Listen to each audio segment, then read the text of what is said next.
Hi friends, welcome to the Daily Bible Project podcast, our amazing journey together through the whole Bible, chapter by chapter, verse by verse. And we're in episode 207, which is part 138 of season 2 in our daily journey through the whole Bible. And we're in the text of Genesis chapter 18, looking at this amazing chapter where the three angels, one of which we believe is the Lord Jesus Christ, appears before Abraham with news.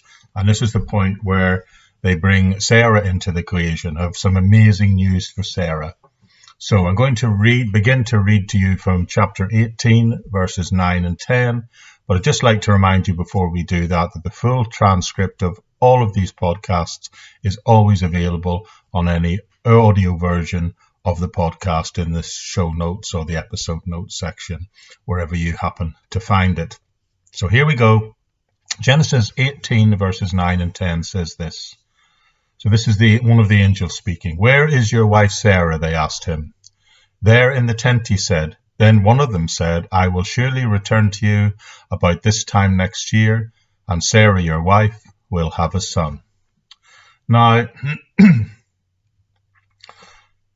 Now, do you think they already knew where Sarah was when they asked that question? Well, I would say, of course they knew where she was, because she was right behind them in the tent. They were outside the tent, these three visitors, under a tree, and she was inside the tent preparing the meal, as we found out last time. Excuse me. I believe they knew exactly where she was, not least because of their close proximity to her, but also from the fact of the matter of who in reality these three strangers were. It's also worth noting that it was the custom of the day for a wife to be in the tent, so that would have been expected. So they call Sarah by name. So they knew who she was, and they probably knew where she was when they did that. Now, when I read this passage, I can't help but be reminded of, and maybe you are reminded of it also, of that text of Adam in the Garden of Eden, where we heard God come to Adam and say, "Where are you?" That was in Genesis 3, verse 9. God, on that occasion, also knew where Adam was, of course, and I believe the Lord and the angels also know where Sarah is at this point. What they're doing here is asking a rhetorical question. They're doing this in order to get her attention and to engage her. So look at verse 10, and they say this to him, "I will return to you about this time next year." Now, don't miss that. This means by the same time next year, Sarah and Abraham are going to have had the baby. I'm going to come back to you about this time next year, Sarah, and telling Abraham, at that point, your wife will have had a son. Now, Sarah is listening to all this at the tent door, and she could hear this, and when they said,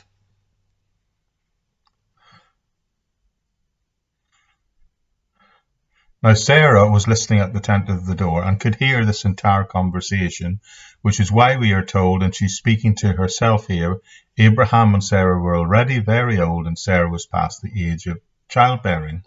So Abraham is 99 years old, which means he will have to have a son when he's 100, and Sarah is 90 years old when she's going to have this child. So no doubt she's thinking to herself something along the lines of, "Are you kidding me? This is impossible," which is why it tells us in verse 12, says, Sarah laughed to herself as she thought, "After I am worn out and my Lord is old, will I now have this pleasure?" So Sarah is seen to laugh. Now please note that this doesn't necessarily mean that she laughed out loud. In fact, some Bible experts I've read say the particular words used here, suggest that what she did was she laughed within herself. Now this is important if you recognize that she was hidden from them, which means she couldn't hear or read the body language. She only heard the conversation. But she laughs, and this is what she says to herself. She asks herself this question: how, when we are both worn out, will I finally experience such joy? So Sarah is thinking, you know what, I'm way too old for this childbearing thing. That's why she probably laughs to herself, thinking, come on, this isn't going to happen. which is why in verse 13 we are told, Then the Lord said to Abraham, Why did Sarah laugh and say, Will I really have a child whenever I am old? Now, she hadn't said anything out loud here. She didn't even laugh out loud. But Abraham himself probably hadn't realized that she'd laughed at all. But now he did, because the Lord and the strangers tell him that she laughed. Now, you may recall back a few episodes back when we looked at chapter 17, when Abraham was told this by God himself, that he was going to have a son through Sarah, he laughed as well. But you may also recall in those episodes I suggested that I agreed with most of the Bible commentators who said that the particular laugh on that occasion was actually a laugh of incredulous joy. The language suggests that. It's not a scornful laugh on Abraham's behalf, because we also noted while he laughed, he was seen to fall face down in front of the Lord upon doing that. And most Bible experts and commentators who know about these things say the use of the words that were suggested this time with the laugh of Sarah is a laugh of incredulous doubt, doubting that the Lord can do it. It's a laugh of unbelief. I don't think it's a scornful laugh, as you may find some people suggest. I don't even think she's ridiculing God or her husband.